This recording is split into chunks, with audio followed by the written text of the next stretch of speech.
First అక్కడికి వేరే transgenders వెళ్లారంటక్క. అక్కడ వేరే ట్రాన్స్‌జెండర్స్ వెళ్ళింది మాకు తెలీదు. అయితే మేమేం చేస్తామంటే గోడ మీద సైన్ రాసేసి ఒక వీడియో తీసుకుంటాం మేము. వేరే ట్రాన్స్‌జెండర్స్ రాకుండా. అయితే మేము వెళ్ళేసి సైన్ రాస్తున్నాము, వీడియో తీసుకుందామని వెళ్తున్నాము. అయితే అక్కడ ఏం జరిగిందో అవైతే మాకు తెలీదు. ఆయన రావడంతోటే వెళ్ళండమ్మా పెద్ద లాటీ అది ఇనుప రాడక్క. ఇనుప రాడ్డతోటే ఆయన కొట్టని మాకు తెలియదు కదా. మేమైతే మా పనిలో సైన్ రాసి వీడియో తీసుకునే పని మాది.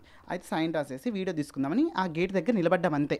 ఆయన ఫస్ట్ మమ్మల్ని చూడడంతోటే అది కరాటే చేసేది ఒకటి ప్లస్ ఇంకా ఏమంటారు ఇనుప రాడ్ 2 తీసుకొచ్చేసి వెళ్ళండమ్మా వెళ్ళండి అని కోపడేసరికి ఏం చేసామయ్యా మేము అడుక్కోవడానికి వచ్చాము, కొట్టడానికి వచ్చావా, కొడితే కొట్టని నేను అన్నాను.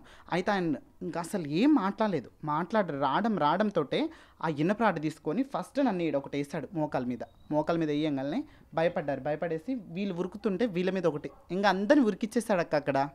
అది జరిగింది. ఉరికిచ్చేసి అక్కడ కొట్లాట జరిగింది.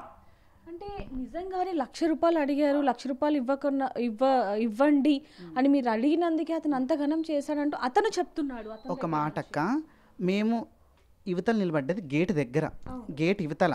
మేము ఎలా వెళ్ళి ఆ గేట్ దూకేసి ₹1,00,000 అడిగేసి మళ్ళీ యువతలకు వచ్చి మళ్ళీ గేట్ యువతలు నిలబడ్డామా? ఒక మాట లేదు కదా. మేము వెళ్ళిందే అప్పుడు అసలు పైసలు ఏం డిమాండ్ చేయలేదు. అసలు పైసలు అక్కడ ఒక్క మాట ₹1 కూడా అడగలేదు అక్క. మేడం ₹1 కూడా అడగాలి. అది మాట తప్పది. ₹1,00,000 అడగడం చాలా తప్పు.